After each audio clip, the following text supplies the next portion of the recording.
我为女儿辞去工作，给她当了12年的免费保姆，甚至把自己的毕生积蓄都给了她。可外孙开学当天，我被女儿扫地出门了。我无法想象，我用爱和血水灌溉的小花，竟成了刺向我心脏的利刃。我没有地方可去，求女儿收留我。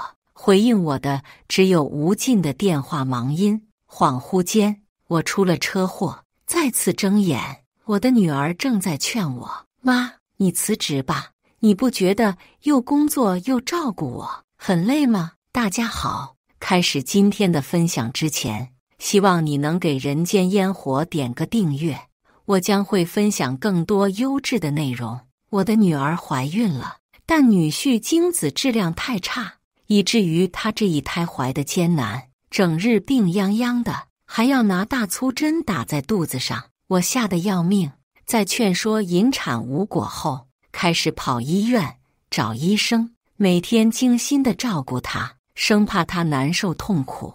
但可惜我还有工作，即便是一个人，恨不得掰成2个人用，努力平衡，也依然有些力所不逮，难免有照顾不到的地方。于是，我的女儿提议让我辞职，专心照顾她。我现在还记得女儿当时说的话：妈妈，你年纪大了，精神不济，要不然辞职吧，过来照顾我。正好我生产完了，你还能帮我带带孩子，享享清福。我当时很犹豫，毕竟富贵人家都还要找个清闲的工作呢，更别说咱这种穷苦人家了。有一份稳定工作，能减轻孩子不少负担。但我女儿当即红了眼，她说：妈，现在这样也不是个事，你那样累我心疼啊，这不是没法子吗？这孩子我和小李盼了多久，妈你不是不知道。我婆婆也对我有意见，连带着小李也是。妈，再没生个孩子，我怕是和小李要离婚了，那我也不想活了，孩子就是妈妈的宝贝。一听她这样说，我虽然对她这样轻贱自己的话不满意，但还是心疼她，当即就应了，生怕她做出什么傻事儿。当妈妈的向来是以子女为天的，可我拳爱女之心没换来好报。我辞了职，在家专门照顾女儿。我每天给她做饭、打扫卫生、捏腿泡脚、洗头擦身，按日子带她去遛弯，去医院检查。后来女儿生了外孙，亲家母不管，我更是全盘接手，整个人忙得团团转，根本没有一点自己的时间。这期间，我不仅承担了照顾女儿的责任，还要照顾外孙、女婿、亲家母以及一切前来做客的亲戚。我从一个体面有前景的职业女性，逐渐沦为了一个无偿的、不受人尊敬的保姆。孩子们慢慢长大，我渐渐失去了青春，失去了社交，失去了养活自己的能力。曾经自己努力奋斗得到的魅力与光彩正逐渐褪去，我逐渐成了一个灰扑扑的、一个上不得台面的东西。我的牺牲得不到尊重，我的女儿厌恶我，外孙看不起我，他们一大家子蔑视我。分明生活中我悉心照顾他，甚至爱屋及乌，照顾到每一个人，但我的女儿稍有不顺便谩骂我，记恨我，还在我失去利用价值后，一脚将我踢出了家门。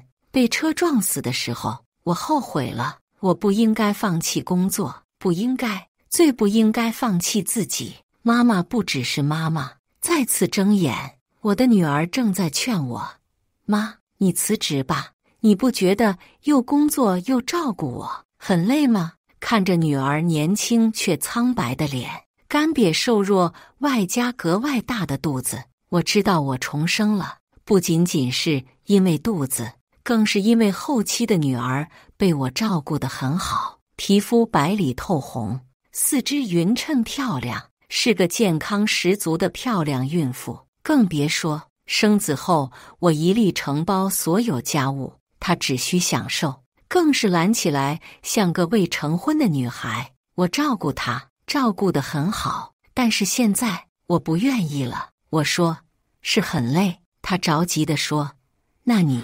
所以我决定好好工作。我认真地说，这一次我绝对不会再放弃自己了。我的女儿一愣，她大概是没想过以她为主的妈妈会拒绝她。女儿脸色微沉，红着眼，又是生气又是委屈。那我怎么办呢？总得有人照顾我呀。妈，我不是说过这个孩子对我很重要吗？你能不能多为我考虑考虑，多考虑考虑？可他把一无所有的我赶出房子时，有没有为我多考虑几分？看着女儿理直气壮地逼问，我说，我已经很为你们考虑了。你们的房子都是我买的，车的钱我也添了不少。我容忍着你犯蠢，也忍着你那男人算计我，吃绝户的心已经够可以了。女婿李耀祖就是个典型的想吃绝户，家里人也是相当极品，只不过我这女儿发了癫的一门心思跟他，甚至为了嫁给他不惜以死相逼，我才不情不愿地同意。我女儿气了，你怎么能这么说耀祖？他待我很好，家里人也是，他们都没嫌咱们是单亲家庭，还很心疼我，很心疼你。为什么没人照顾你？你想说你丈夫有工作，你婆婆虽然没工作，身体虚弱，那我肩背两种，你好意思让我来？我女儿理不直气也壮，一家人计较那么多做什么？你又没有儿子，等以后还不是李耀祖养老？你多出点力怎么了？我愣了一下，有些痛恨，也有些悲哀。这个孩子是彻底的养坏了，女儿都靠不住，更遑论一个外人。我不会辞职的，你不可理喻！我女儿气得站起来怒视我，但我已经不是当初那个一心为女的妈妈了。我想到了自己多年的辛酸，我说，我同样觉得你不可理喻，为什么总这么上赶着扒着李耀祖？只因为你单亲，是女生，便自觉低人一等吗？分明是我精心养大的，完全由我一个女性养育而成。可你这样不独立，这样媚男，让我觉得这么多年艰辛是一场笑话。这也是我后来看了10几年才发现的。我的女儿不仅仅是恋爱脑，她好像我那个前婆婆一样，以男人为根。就算是后来我女儿工作同样优秀，可回家依旧对女婿小意奉承。我女儿说不过我，瞪了我2眼，赌气回房间了。我则找到工作资料，拿出来细细看，做笔记。想到上一世女儿和女婿无情嘲笑，妈，你自己不工作赖谁？大家都是成年人，没人会替别人打算。而且你在我家白吃白喝的，也算抵你工钱了。什么？这是你的房子，这个房子你早赠与我们了，和你早没关系了。麻利的搬走吧，省得我们轰你。重活一世，我看得更加仔细了。第2天一早，我带着便当，正准备上班，我女儿似阴魂一般的出来，喊道：“我难受，你去请个假，让李耀祖去。他下午请假了。”我知道，他眉毛拧在一起。耀祖要和朋友聚去，大男人应酬哪行呢？那就你婆婆，她没什么事，除了打麻将、抢鸡蛋，你自己决定，不要找我。这个女儿的任何事情，我不会再管了。我到了单位，重新坐在我熟悉又陌生的地方，我几乎要流出眼泪。不一会儿，办公室里的小张也到了，见到我，他很是惊喜。师傅，你来啦！我对他展颜一笑，说：“是啊，我给你带了早点，快吃吧。”小张和我情况一样，单独养着一个孩子，总是晚睡早起，忙得没时间吃早餐。我在他身上看到了许多我的影子，不免多多照拂几分。他也感恩，时不时去我家看望我，给我干活。即便后来我辞了职，当了免费保姆，他也一如既往地来拜访我。他上进、自强、努力好学，又知回报，是一个相当不错的人。反倒是我女儿抓着人离婚的小事说个不停，甚至加以揣测，一个女人这么要强做什么？不顾家，怪不得离婚了呢。有哪个男的能要她？我不知道她是否意识到，我曾经也是抵着压力，独自撑着，将她拉扯大的。她满足、自傲于自己的娇弱、柔顺，是我要强、努力，像男人，不是比男人更努力才换来的。这个女儿真是糟糕透了。我度过了一个相当充实的一天，那是一种知道前路是什么，实现自己价值，尊重自身努力的充实。回到家，女儿和李耀祖相当自觉地躺在沙发上看电视，垃圾摆了一地。见我回来，女儿把头直接撇过去，李耀祖则尴尬一笑，问：妈，吃了吗？我妈给准备的鸡汤很好喝，人家肯定吃过了，还用您问啊？真是的，一点都没想过我们，哪有这样做妈妈的？婆婆倒好，一听就过来给咱们送鸡汤。要我说，婆婆这样的才是我亲妈。江真这话一出，我立即盯着她看，她的脸上没有半分后悔，反而相当满意我听到这句话的反应。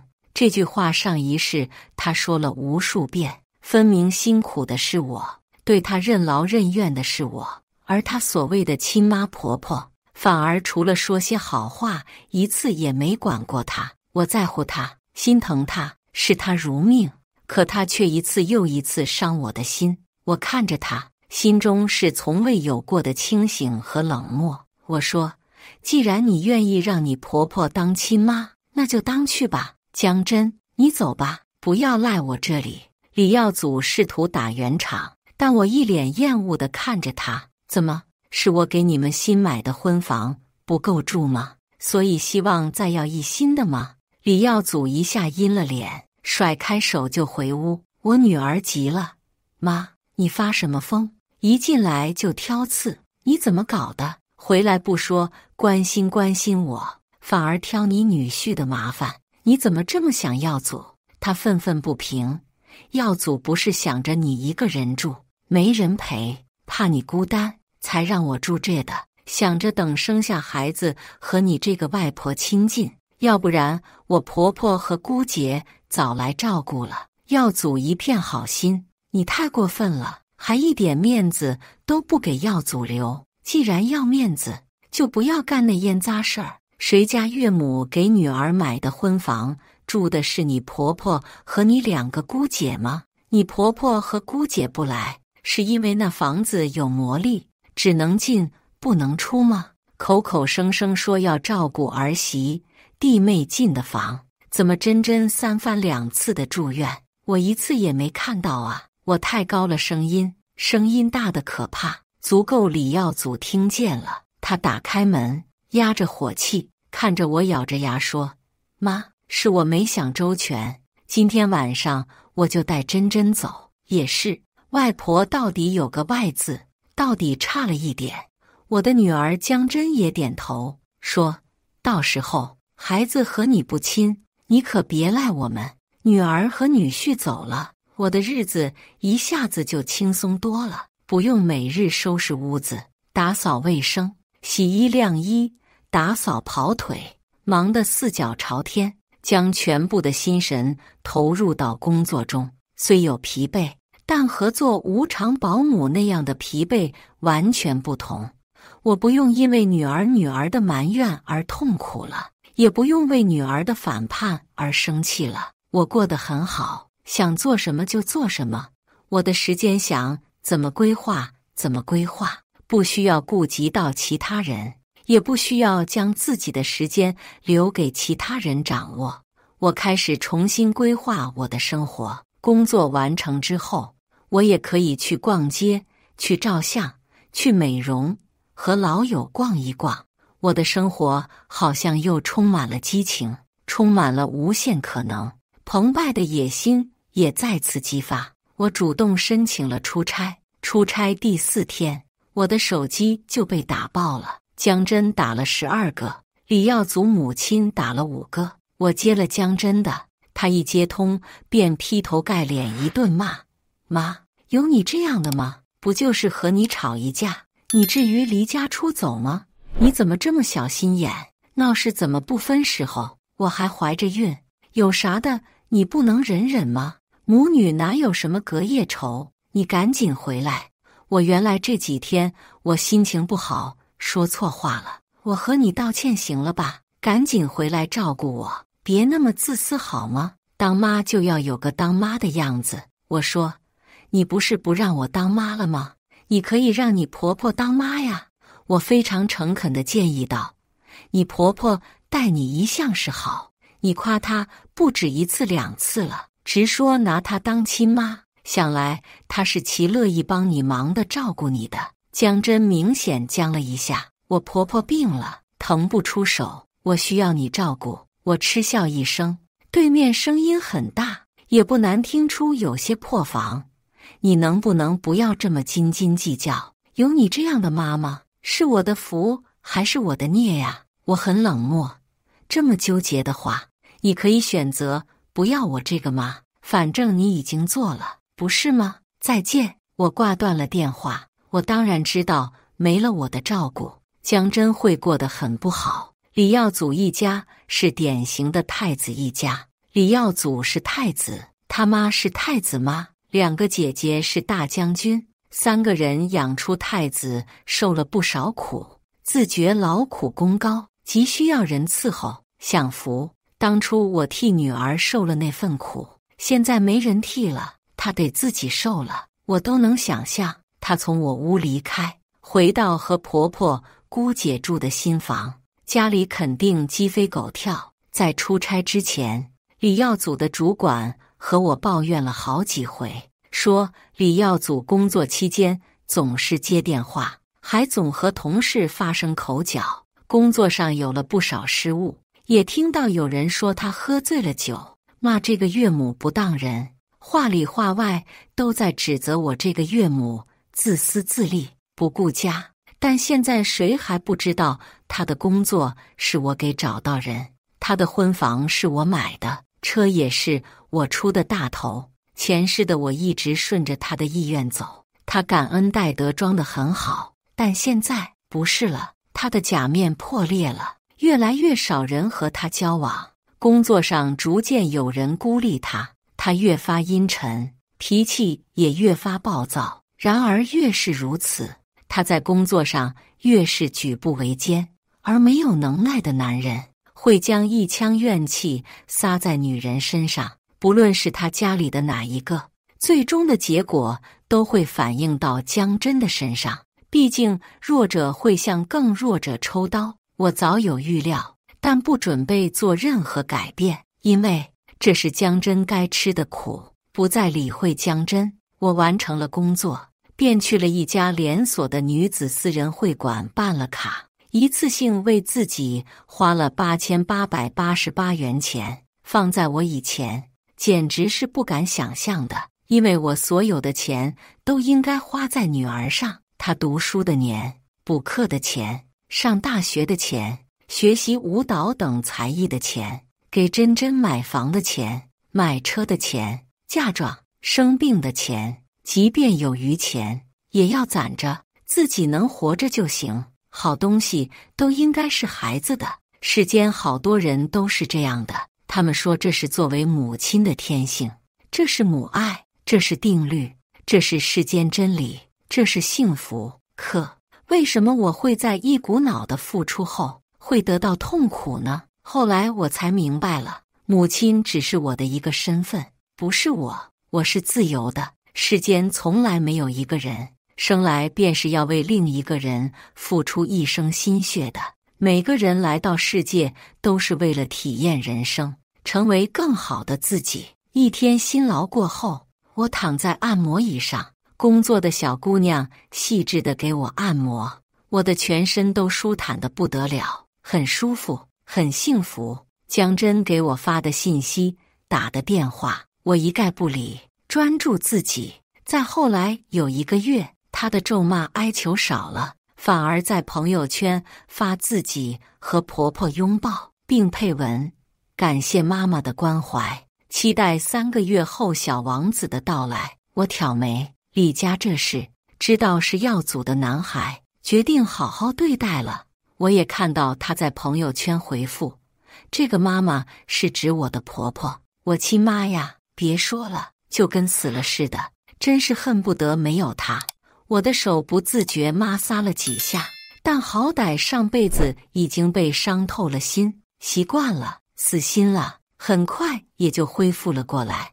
我还是照常去了会馆，给她美容的小姑娘突然说我气色好了不少，看起来年轻了很多。我原以为她是为了宣传给出的夸张说法，没成想小姑娘直接掏出镜子，外加我刚来时候的对比图，确实是变了不少。我看着镜子里的自己，不再是脸色发黄、满脸油腻、皱纹满面的中年妇女模样，反而干净清爽，依然是个妇人样貌，但却有几分年轻的模样，仿佛是时光倒退了几分，就好像她直接删除了某一阶段，重新跳跃到了我只为自己奋斗的那段时间中去。我回家的时候，不知怎地，珍珍就知道了。她来看我，还带着李家的一众人马。她胖了不少，脸上也起了斑，看起来变化很大。她挺着大肚子，被李家人簇拥着，头也扬得高高的，骄傲极了。她看着我，有些惊讶我的变化，冷哼一声：“你舍得回来了？你这个没良心的死老太！”李家老太太打量了我一番，眼中闪过一丝厌恶：“大妹子，你都这么大年纪了，还想着招蜂引蝶，一点的不为子女考虑考虑。哎，你这当娘的咋能这样啊？你是不知道，那会儿珍珍有多艰难，可给我心疼的，就是，还是婆婆，你心疼我的。瞧瞧，我养得这么好，都是我婆婆的功劳，和你一点关系也没有。”我不为所动，反问：“你们来做什么？”江真搂着李老太太的手，笑：“也没什么，就是看看你，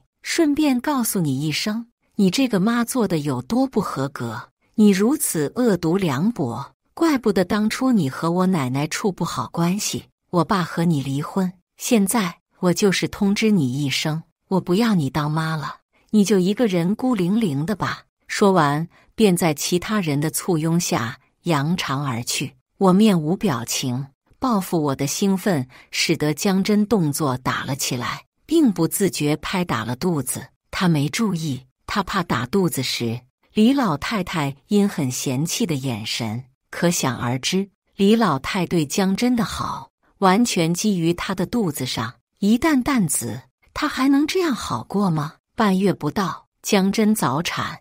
我赶往去医院的那一刻，李家人和大夫僵持在病房外，而江真在病房内，她冷汗淋漓，痛苦扭曲，不舒服地哼唧着。但她所信赖的丈夫和婆婆没一个关注到她，反而和大夫大声理论。大夫说状况不算特别好，可能需要顺转剖。李耀祖他妈坚决不同意，说顺产的孩子聪明，必须顺产。2个姑姐也附和，对，这可是我们家唯一的根，嫡长孙，傻了怎么能行？必须顺产，我弟就顺产的，顺产的聪明。房间里珍珍惨叫声不断，房间外几个人讨论什么地地道道。李耀祖没有说话，反而坐在椅子上打着游戏，漠不关心。最后我不得不站出来坚持，那就剖腹产，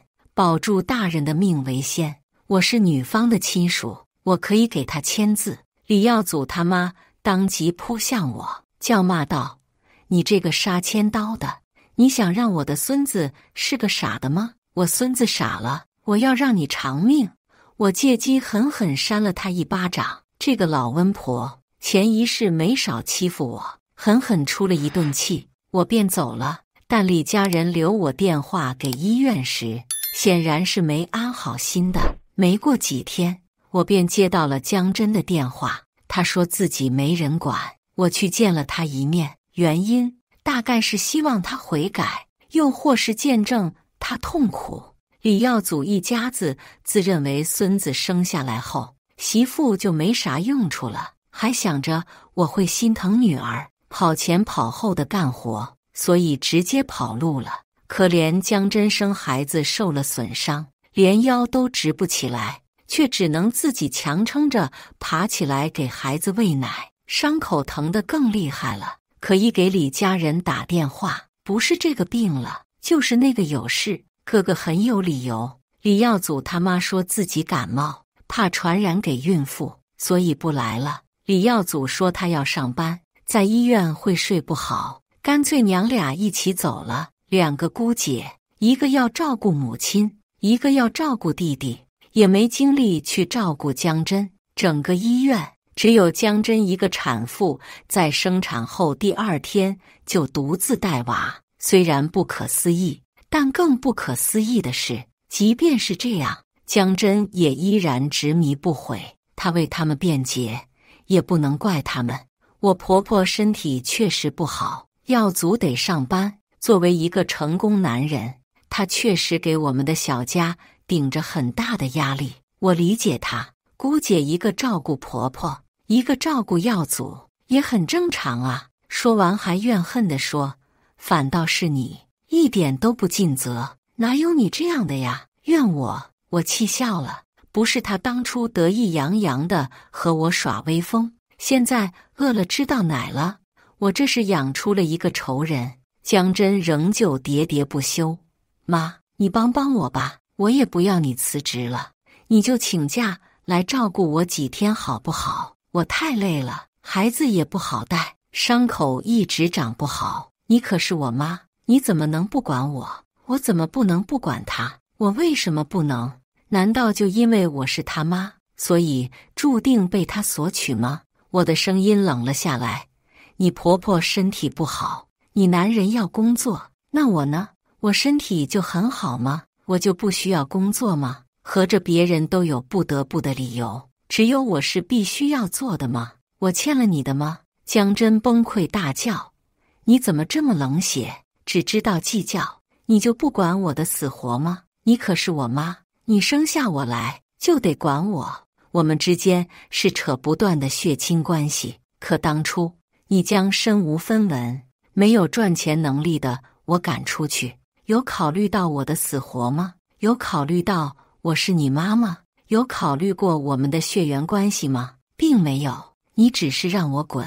你说我的奉献是自愿的，落到这个地步是我活该。上一世他绝情的话犹在耳边，他一个劲儿地贬低我，捧着他人的臭脚也历历在目。我说我是不会管的，你不要来找我了。就在我转身离开的时候，江真突然拿起旁边的杯子砸向我，我及时躲开，但我看着他愤恨的恨不得咬死我的眼神，由衷地说，希望你的孩子能像你一样无情白眼，不去向施暴者抗衡，反而在保护者面前耍横，这样你才能体会到我的痛苦啊。真真，我的女儿，妈妈恨你。江真对我死心了，开始联系他能联系的，但除了上一世的我，没人愿意为他付出，即便是他心心念念的李耀祖。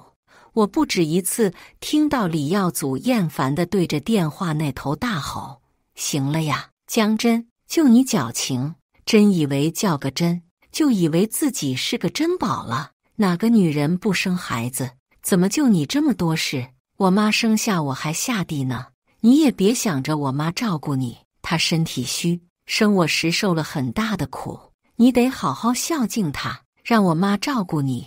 你哪来的脸？请保姆也不行，哪有闲钱给你？让你妈来。